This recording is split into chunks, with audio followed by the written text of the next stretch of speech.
So what does the U.S. get out of this meeting? Let's ask former New York Republican gubernatorial candidate Lee Zeldin. Lee, great to see you again. Thanks for being here. I have no problems with talking to anybody. I mean, if you can talk in a civilized fashion. But are we coming to this meeting from a position of strength or weakness? Well, it's hard to say that we'd be coming from a position of strength when you don't have confidence that the president is going to be effectively achieving outcomes related to fentanyl, Taiwan, artificial intelligence, Ukraine, Israel, whatever is going to come up at that table.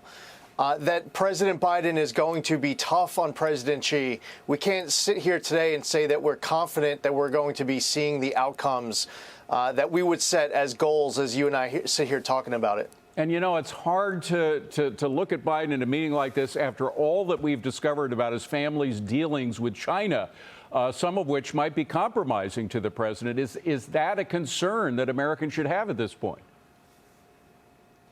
That should be a really big concern. This is something that should have been vetted out a very long time ago. Thankfully, now, with the good work of the House Republicans, we're learning more as they conduct their oversight.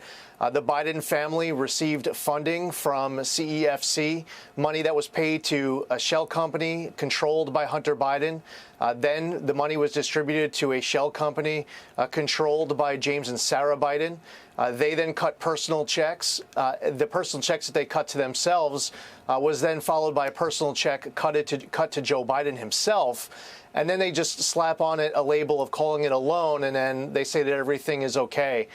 This has been something that a lot of Biden family members have received funding from. It's something that the American public deserves answers to. And as President Biden says that he's running for re-election, this is something that is important in the context of vetting out this candidate who wants another 4-year term. Lee, I want to switch to domestic concerns, specifically all these demonstrations now because of the war in the Mideast, in cities and on campuses. A lot of them are actually in favor of Hamas, and certainly they can be construed as in favor of the destruction of Israel because of that from the river to the sea comment that you see repeated even by a member of Congress. If you were governor, though, how would you balance the right to free speech in America with what's happening in our cities and in campus? And we should mention, by the way, that Grand Central Station, one of the major transportation hubs of the nation, was shut down again by these demonstrators last Friday night. Yeah, and free speech goes to a certain point when you are showing up at Grand Central and actually kicking down doors. When you're on a college campus and you're preventing students from being able to get from their dorm to a classroom, or they're being held hostage, as we saw in Cooper Union, inside of one of the buildings. There's no right to free speech. If you decide to dress like a Hamas terrorist, engage in a rhetoric of a Hamas terrorist, and then you are physically confronting Jews, you're targeting Jews and physically confronting them and pushing them around, as we saw what took place at Harvard. Fortunately, many of these incidents we're talking about are caught on camera, so that we can actually see the video and the pictures for themselves.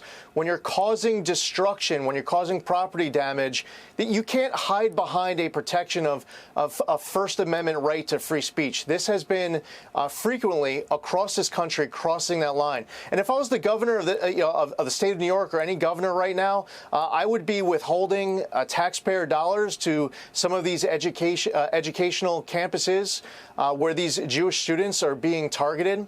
I believe the National Guard should be called out to make sure that we're protecting these Jewish New Yorkers who are unfortunately unable to get from point A to point B. There are tools of government right now that aren't being used and should be, and we need moral clarity on the part of people who run these college campuses to crack down on people within their own ranks who are pushing this. Lee, I have to ask you very quickly, we're almost out of time, but we just had an election last week in which for the first time in 50 years, 50 years, the Bronx elected a city councilwoman from the Republican Party.